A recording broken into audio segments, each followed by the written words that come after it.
Hello everyone, it's Philip from the AntiBSGroup here.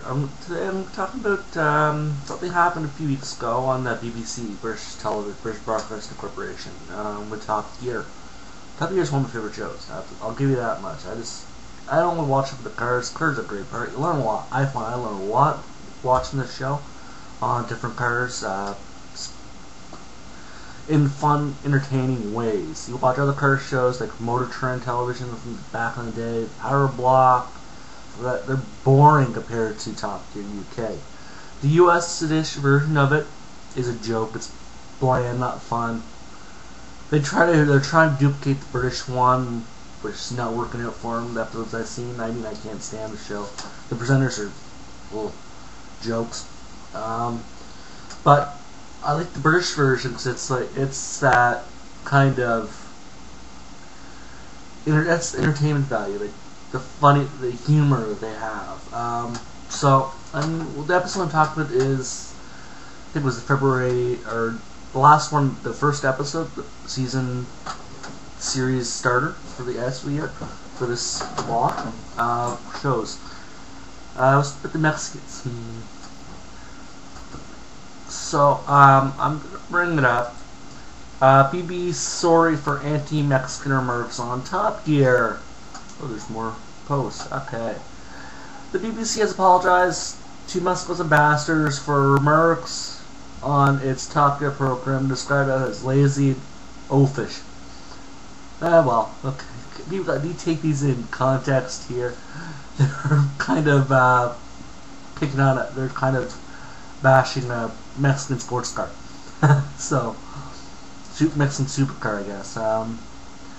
Our own communities make jokes about the British being terrible cooks, terrible romantics, and we in turn make jokes about the Italians being disorganized and overdramatic, the French being arrogant, which I could say as French, sometimes we are, and the Germans being overorganized. The statement read, "We are sorry if we have offended some people, but jokes centered on national stereotyping are part of Top Gear humor," and they are. Hey, these guys, Jeremy, Richard, and James, all make fun of the Americans. They do a good job at it too. American cars, Americans in general. They have fun. They make fun of everybody. They're not doing it just because, oh yeah, they're Mexicans or whatever. No, it's kind of like buddies basically going like, oh, yeah, you're a fucking idiot type of deal. A little punch the shoulder type of deal. Like, come on, people, wake up, spill the fucking coffee. There was nothing racial about it, and I'll get some comments. Let's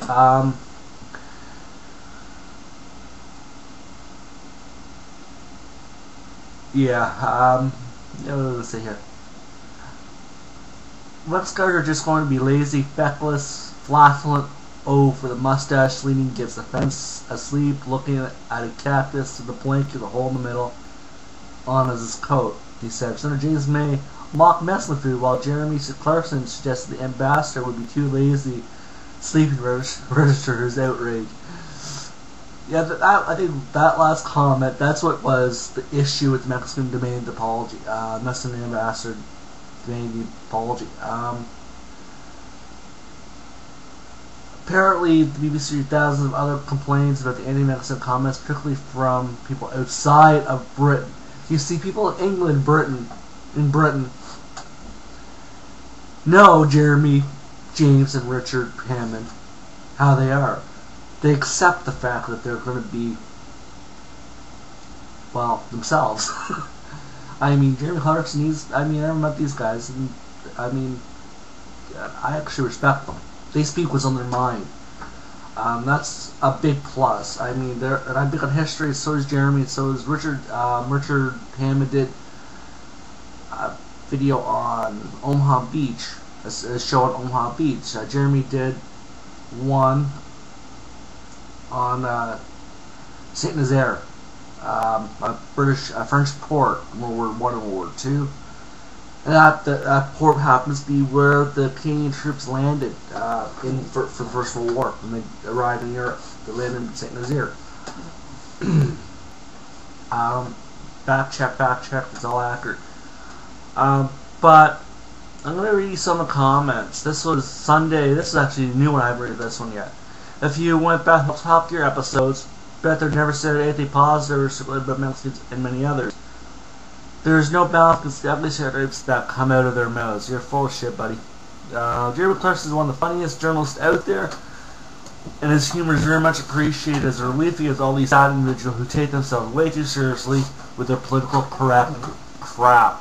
I was going to say the political correct bullshit. That'd be a better one. That's from Arlene the Biker Queen. I like that. That's a good comment right there.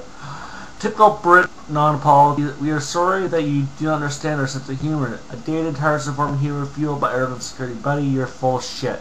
That's David Roberts. BBC should be apologized for for employing Clarkson, the biggest moron on television. Top Gear is not a show for car fans. That's what Fifth Gear's for. Fifth Gear fan. What a fucking idiot. Doesn't understand. Top Gear is much better than Fifth Gear. I watched the show. I know. I can't follow the show. They don't have any sense of common sense or anything on that show. Joking like that Kirk is the biggest moron. He's not a moron. He's actually a very intelligent person. You gotta get through all those layers that he has in his persona. Listen to what he says. He has those abilities. He entertains you. That's what people want. People want to be entertained on these shows. Anyone who's seen Top Gear knows that this was just humor. Want to see something worse? Try watching Monty Python. Come on, guys, lighten up. I guess we just can't make comedy anymore. Let the AC continue.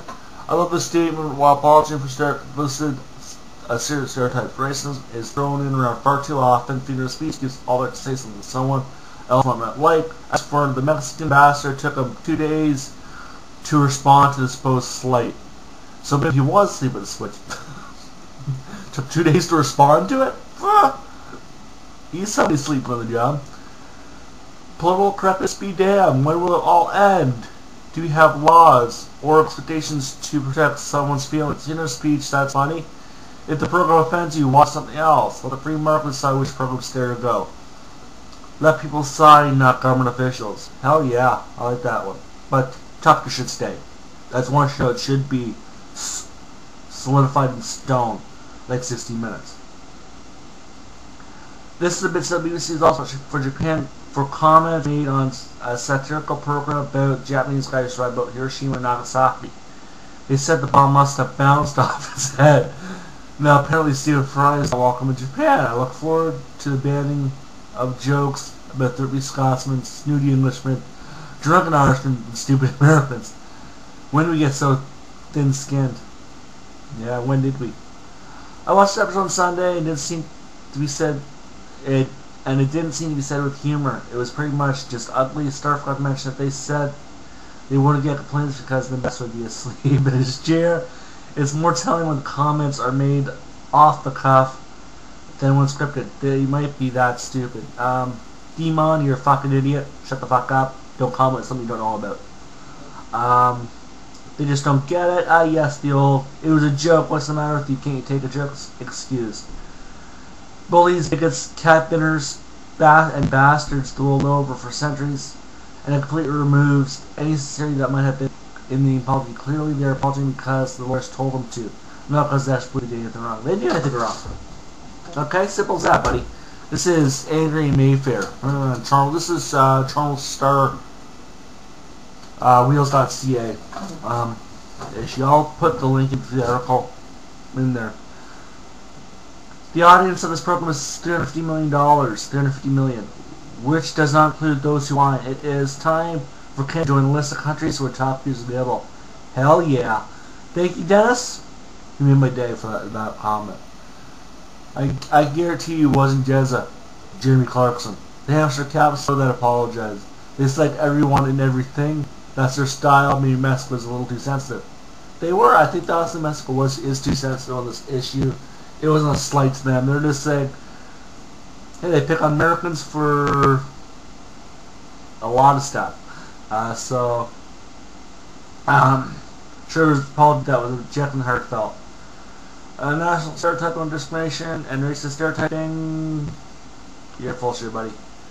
Birds are mean-spirited. Buddy, you're just full of shit. This is Zaggy. Probably Jamaican guy.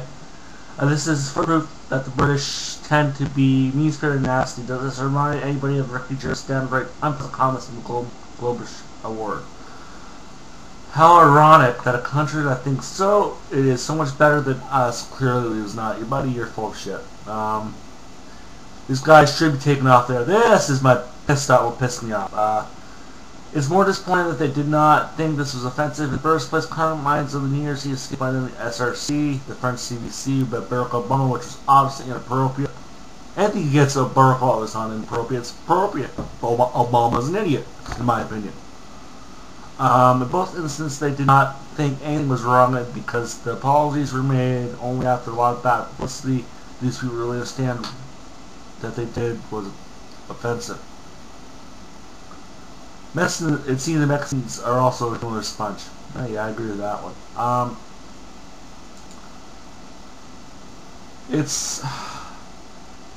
going to say this. Reading those to you guys. Humor is a fickle thing. Some people everybody finds something different funny. Somebody finds it's different to everybody.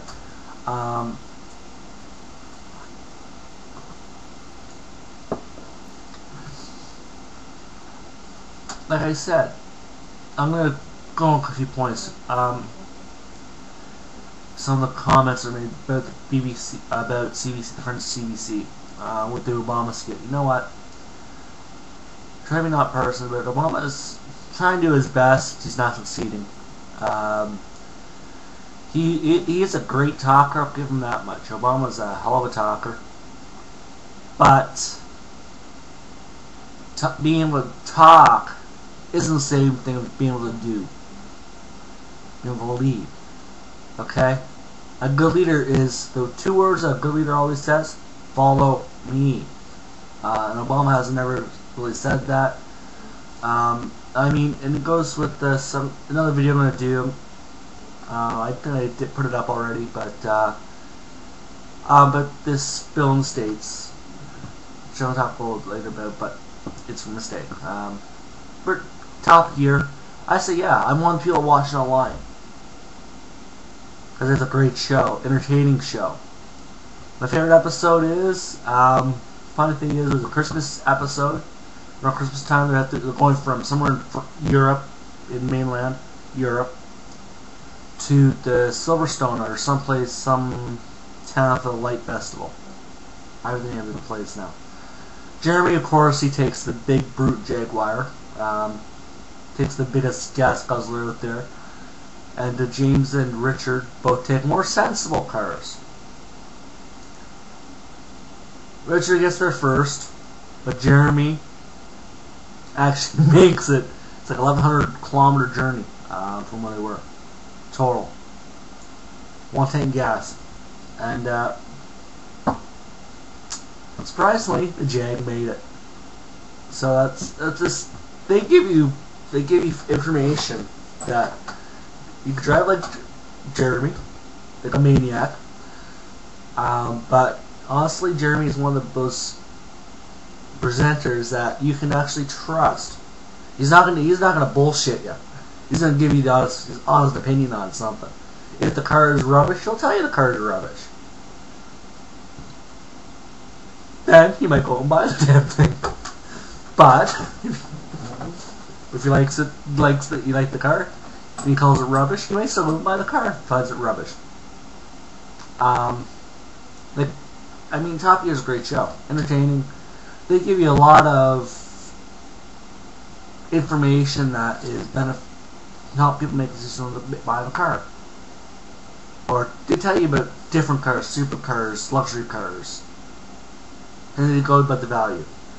So I mean, Jeremy, Richard, and James and BBC Top Gear UK are the greatest presenters for Top Gear. But best Top Gear show, I have to say, is the British one. The UK one. The Australian one's okay. I watched it a few times. It's not bad. The American one's a joke. It's horrendous. Should be pulled off the air. And they're trying too hard to duplicate what Jeremy and the UK crew's doing. So on that note, I'll say it's Bombshell. Have a good night. Bye.